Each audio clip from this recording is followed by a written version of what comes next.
नमस्कार. आज आपण लेक्चरमध्ये पाहणार आहोत ब्रिटिश ईस्ट इंडिया कंपनी. त्या ब्रिटिश ईस्ट इंडिया कंपनीचं आर्थिक, सामाजिक, धार्मिक आणि शैक्षणिक धोरण नक्की काय होतं? ब्रिटिश ईस्ट इंडिया कंपनी ही भारतात कधी आली आणि भारतात येण्याचं नियोजन तिचं कधीपासून होतं? तर पहा, इंग्रजांचा भारताशी संबंध कसा येत गेला हे याचं आपण अभ्यास केल्यानंतर आपल्याला असं दिसतं की इंग्रज हे पहिल्यापासूनच भारतामध्ये व्यापार करण्यास उत्साहित होते किंवा उत्सुक होते. 9व्या शतकामध्ये अल्फ्रेड या राजानं पाठवलेले पहिले प्रतिनिधी हे भारतातले पहिले प्रतिनिधी किंवा पहिल्यांदा प्रतिनिधी भारतात पाठवण्याचं जर काम केलं असेल तर त्या राजाचं नाव आहे अल्फ्रेड. त्यानंतर जवळजवळ 14व्या शतकात सर जॉन मेंडेलिव्ह हे इंग्रज हिंदुस्थानामध्ये आले. त्यांनी हिंदुस्थानाच्या प्रवासाविषयी एक पुस्तक लिहिलं. ते 1499 रोजी साली लंडन येथे छापण्यात आलं. सर जॉर्ज मेंडेफिल्ड इंग्रजी छापखान्यामध्ये छापलेलं हे पहिलं पुस्तक होतं. त्यांनी हिंदुस्थानच्या प्रवासाबद्दल लिहिलेलं. म्हणजेच इंग्रजांना त्या पुस्तकांद्वारे भारताविषयी पहिल्यापासून उत्सुकता होतीच. म्हणूनच इंग्रजांनी भारतात येण्यासाठी 1527 पासून प्रयत्न सुरुवात केले, परंतु प्रत्येक वेळेस त्यांना अपयश येत गेलं. तरी देखील इंग्लंडची भारतात वेगवेगळ्या काळामध्ये आलेली व्यापारी पथके, त्यांनी लिहिलेली प्रवास वर्णनं यामुळे ब्रिटिश भांडवलदारांची अशी महत्वाकांक्षा निर्माण झाली की आपण भारतामध्ये व्यापारासाठी केलं पाहिजे. भारतात व्यापार करण्यास अगोदरपासून उत्सुक असलेल्या व्यापारी संघानं ट्यूडर घराण्यातील शेवटची राणी एलिझाबेथ यांच्याकडे जाऊन 31 डिसेंबर 1600 मध्ये भारताबरोबर व्यापार करण्याची सनद मिळवली. 31 डिसेंबर 1600 ट्यूडर घराण्याची ही शेवटची राणी एलिझाबेथ. ईस्ट इंडिया कंपनीचं पहिलं नाव होतं governor and company of merchants of London trading to the east company, असं हे लांबलचक नाव होतं. आणि विशेष म्हणजे ह्या कंपनीची राणी देखील एक भागीदार होती.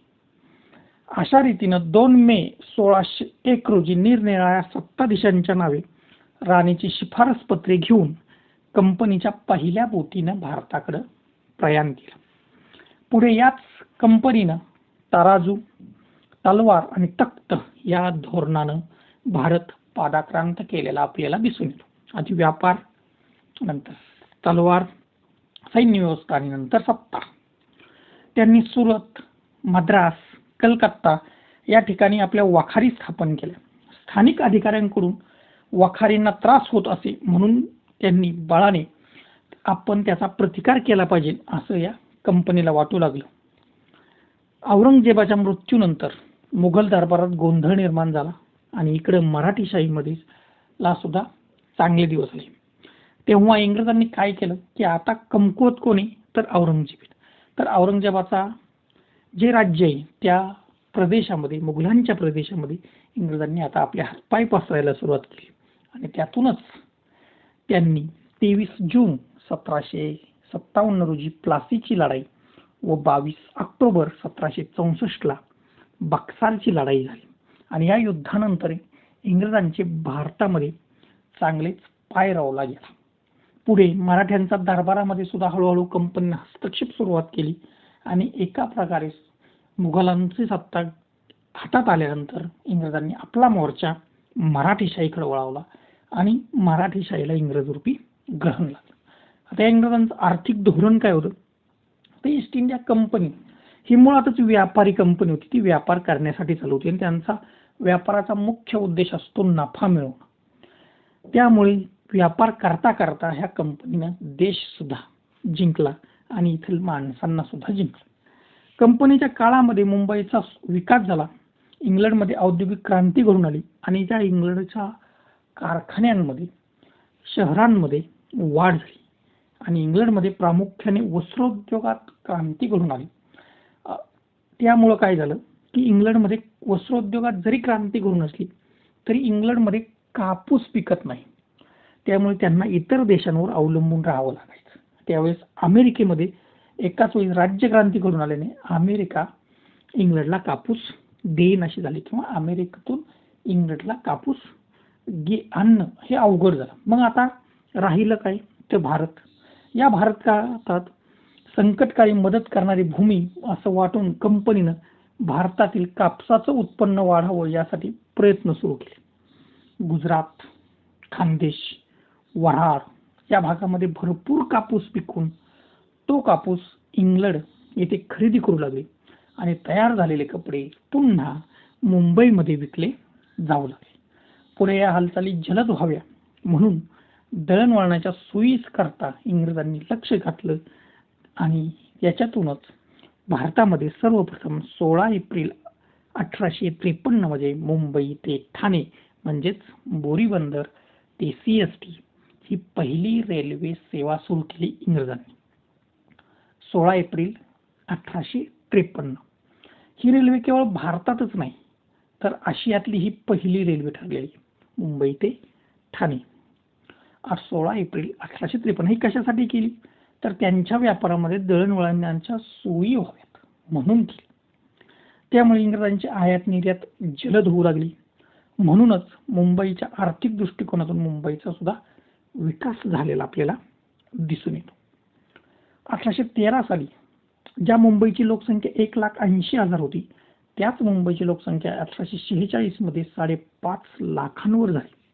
याचं कारण काय तर 1813 साली ब्रिटिश सरकारने एक सनदी कायदा पास करून कंपनीची भारतातील मक्तेदारी उठवल्यानं इंग्लंडमधील भांडवलदारांना भारतीय बाजारपेठ खुली झाली की आधी फक्त कंपनीच करू शकत होती. ती मक्तेदारी 1813चा सनदी कायद्याने ती उठवली. त्याच्यामुळे इंग्रजमध्ये भरपूर भांडवलदार भारतात आले.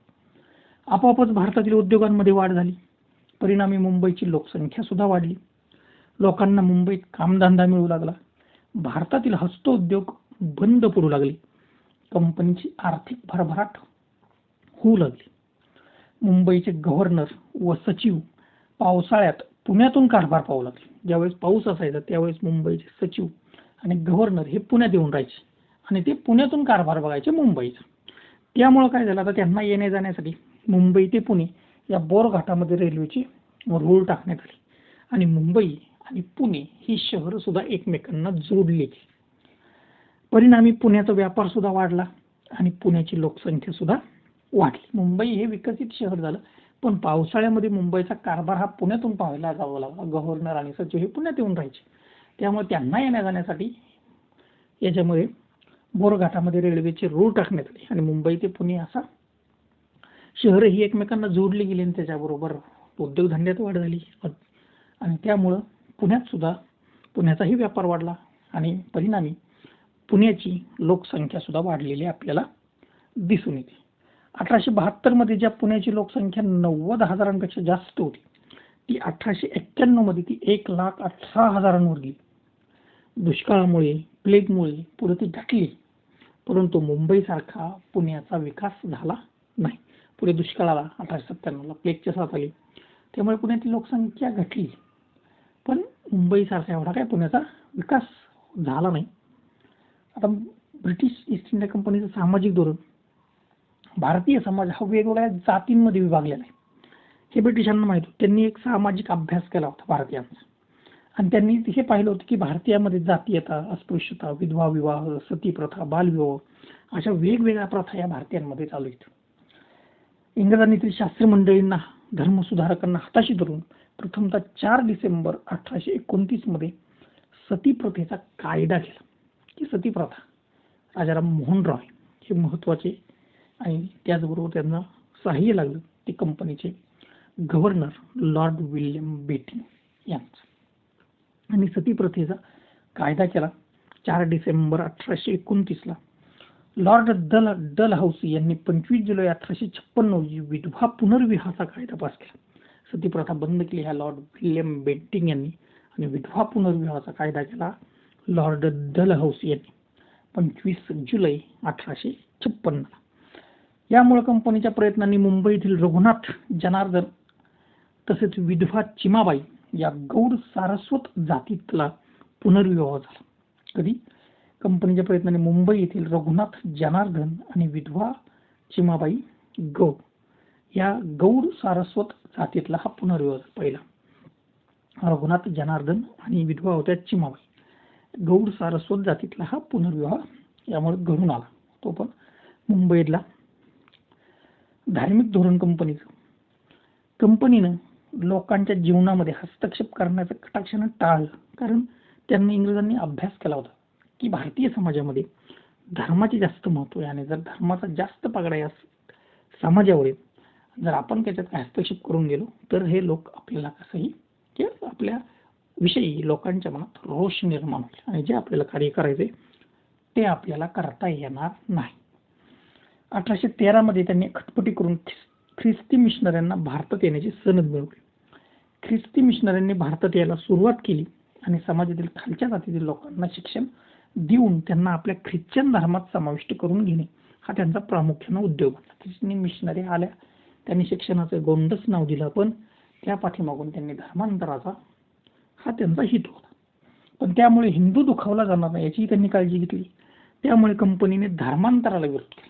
म्हणजे मिशनरी ख्रिस्ती मिशनऱ्या धर्मांतर करायच्या तर कंपनी धर्मांतराला विरोध करायची. का तर व्यापार लोकांना आणि हिंदू समाज हा दुखावला जाणार नाही ही कंपनीनं काळजी घेतली. समाजातील निव्वळ धर्मांतराचाच प्रश्न होता असे नव्हते. समाजात अनेक अनिष्ट प्रथा होत्या. धर्माचा पगडा असल्याने इंग्रजांना काहीच करता येत नव्हतं. येथील धर्मसुधारकांच्या मदतीने त्यांनी धर्म सुधारण्याचं काम सुद्धा आपल्याला केलेलं दिसून येतं. शैक्षणिक धोरण विद्या प्रसारणाच्या मिशनऱ्यांमध्ये कार्य कोणत्या काही हेतूने असं शिक्षण त्यांनी कोणत्या काही हेतूने देणं, पण त्यामुळे काय झालं कनिष्ठ वर्गातील मुला मुलींना शिक्षण भेटू लागलं. एल्फिन्स्टन व जॉन माल्कम यांनी जे शैक्षणिक धोरण आखलं ह्या दोघांनी, एल्फिन्स्टन आणि जॉन माल्कम यांनी, त्यानुसार स्थानिक लोकांना त्यांनी शिक्षण देऊ केलं.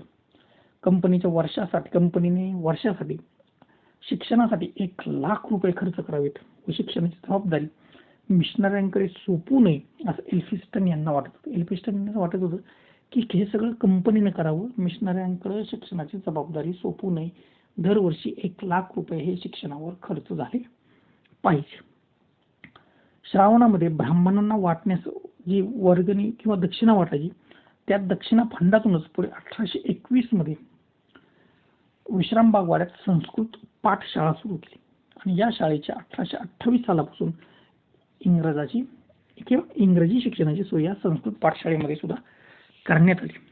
की श्रावणात ब्राह्मणांना वाटण्यात जो दक्षिणा फंड होता या फंडामधूनच 1821 मध्ये पुण्यामध्ये विश्रामबाग वाड्यात संस्कृत पाठशाळा इंग्रजांनी सुरू केली आणि याच शाळेमध्ये त्यांनी इंग्रजी शिक्षणाची सोय केली. 1828 साली मुंबईमध्ये इंग्रजी शिक्षणाची त्यांनी शाळा घातली. 1828 मध्ये मुंबईमध्ये इंग्लिश शाळा किंवा इंग्रजी शिक्षणाची शाळा काढली. 1832 मध्ये पुण्यात स्वतंत्र इंग्रजी शाळा त्यांनी बुधवार पेठेमध्ये काढली. 1832 चा जो अहवाल आला मुंबई इलाख्यातला त्यामध्ये मुंबई इलाख्यामध्ये सरकारी शाळा 1705 होत्या तर विद्यार्थी होते 35,143. 1813 च्या सनदेच्या नूतनीकरणात मिशनऱ्यांना ख्रिस्ती धर्माच्या प्रसाराची परवानगी सुद्धा मिळालेली आपल्याला दिसून येतो. म्हणजे इंग्रजांनी शैक्षणिक सुधारणा केल्या. आधी संस्कृत पाठशाळा, नंतर इंग्रजी. पुण्यामध्ये सुद्धा स्वतंत्र इंग्रजी शाळा सुरू केली. मुंबईमध्ये इंग्रजी शाळा सुरू केली ती 1828 पुण्यामध्ये इंग्रजी शाळा सुरू केली ती 1832 मध्ये. आणि ज्यावेळेस हा 1832 ज्यावेळेस अहवाल आला, सर्वे आला, त्यानुसार मुंबई इलाख्यामध्ये त्या काळात 1,705 एवढ्या शाळा होत्या आणि त्या शाळांमध्ये 35,143 हे विद्यार्थी शिकत होते. मिशनरीने कोणत्याही हेतूने का करेना, पण त्याचा दुसरा फायदा हा झाला की कनिष्ठ वर्गातील विद्यार्थिनींपर्यंत शिक्षण पोहोचलं आणि शिक्षणामुळे समाजाचा विकास हळूहळू होऊ लागला. या प्रकारे या ईस्ट इंडिया कंपनीनं की भारतामध्ये आपले पाय अधिक घट्ट करण्यास सुरुवात केलेली आपल्याला दिसून येते किंवा त्यासाठी प्रयत्न केलेले आपल्याला दिसतात. धन्यवाद.